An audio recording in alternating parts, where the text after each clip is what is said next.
What's up, YouTube? Today we're looking at the 10-inch Old Hickory butcher knife by OKC. You can see I blued this. It took it decently. I mean, can't really complain that much. Here we have the 14-inch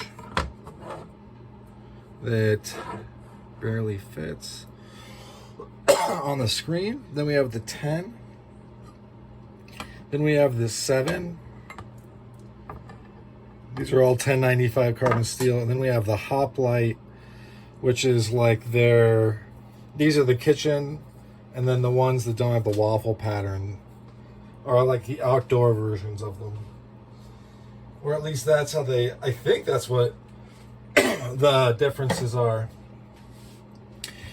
For the 10-incher, much like the 14-incher, I have a marbles sheath. And it fits in just right. And then you have this closing snap. This probably wouldn't be the most rugged in the world as far as straps, but I do think that this would work in some capacity. This was only $10. Comes with a stone, and then you could put, I don't know what you could put there. But yeah, so these nylon sheaths, they're gonna work. It's just that they're not so resistant to abrasives. They don't necessarily age well, type of thing. Yeah, if you're looking for big cleaver knives for your kitchen, which you should probably have. I don't know if you need the 14-inch. I feel like this one would take care of most things. But if you do need this, you do have the option just for $15. Order these from the Old Hickory shop online. This is $15 or $6 or at most 20, probably like 17. Same with this. I think this might be 10. This you could use to make easy work of a lettuce, right? Imagine a big circular thing of lettuce and you're moving into it very easily. Other things, this would be very helpful in butchering. Because if you think about it, when you take one of these, this is a 1075 bird and trout knife by Old Hickory that lives in my kitchen knife block. And this one got bad reviews on the internet, and I at first was like, didn't know but it is loose. Little mini review, I guess, and it did come rough. Which for how much I paid is not super cool. But it's not that big of a deal. I mean, it's gonna work. I'm gonna use it. And I wouldn't hesitate, to throw it back into its sheath and carry it. But when you use something like this to do a job meant for something in one of these, you're making this edge work a good deal more, right? And I get that a lot of the cutting is going to happen right here. But when it gets to bigger stuff, like say a big thing of lettuce, you're going to, with this or with that, be moving down and through and moving the impact area on the edge over and through, right? Like this, if you had a big melon, this would be perfect because you could start up top and easily push down and in. Or if you wanted it to be kind of more of weirdo about it, you could get a mallet and hammer it down, since everybody is hell-bent on batoning. You could indeed hammer on these things in your kitchen as well. Just hammer on them all the time. Like, why would you not? They're not expensive, just hammer on them. But yeah, that's why these things come in handy. These would be used a lot for lettuce, fruits and vegetables. This would be more like, in my mind, for meat and stuff. And this even like smaller work than that, right? And if, I mean, just think about it. Next time you're butchering something, you know, in the kitchen, say it's chicken.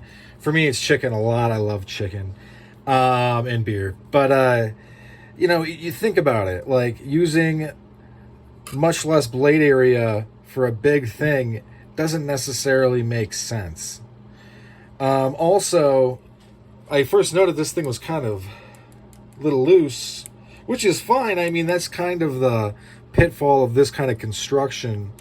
Although this one does have a lot of rock, I would, instead of, you know, this is how you end up breaking things, is not using them correctly, but not that it should have broken this blade, but I was picking up chicken thighs by sticking them in and then putting them on a cutting board. That's really what loosened it up. But you can see this isn't a full tank design.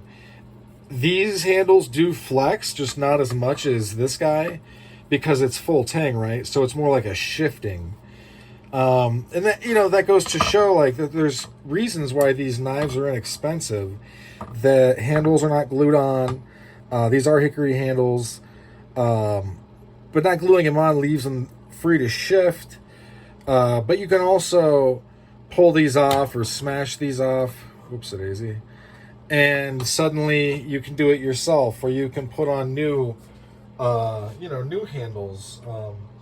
There's a lot you can do with these knives, and you just got to be cognizant of that. That these guys, I'm trying to put this one back in the block, and I don't know where it came from. Just got to be cognizant that these knives are, I wouldn't say for collectors, because I feel like that would be kind of incorrect, but they are for knife people. I think that would actually be pretty rudimentary to say. They're just like a brand that very much caters to people that like 1095 for, you know, what it is, a very tough, hardy steel that takes a patina. You can patina it if you want. I obviously have. This was way harder than you would think. But, and I also have waxed it. So it has a lot of protection on it right now. But I'm just saying, like, these are things that, whoops-a-daisy.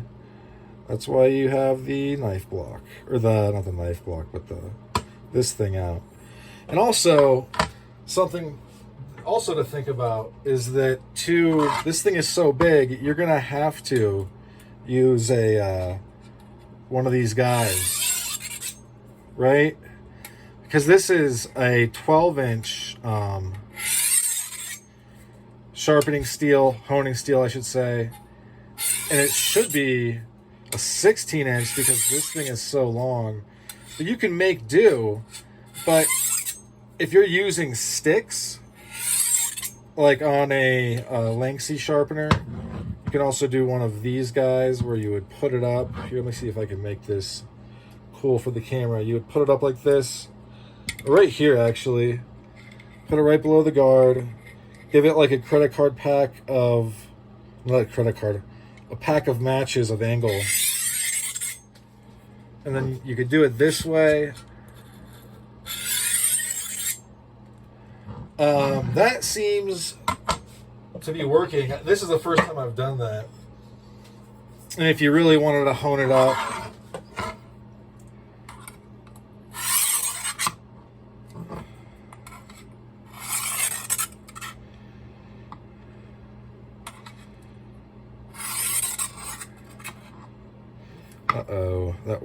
this is actual wax. I did this on the channel where I poured wax on it. Some of it has never come off. And it's just beeswax. I'm just going to leave it on. Like, unless it continues to interfere with me sharpening it.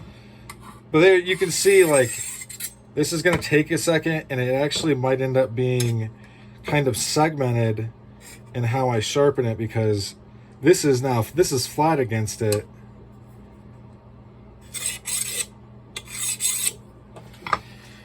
Anyway, just thought I would give people kind of an insight, a heads up of what they can expect from these knives. Back to the 10-incher.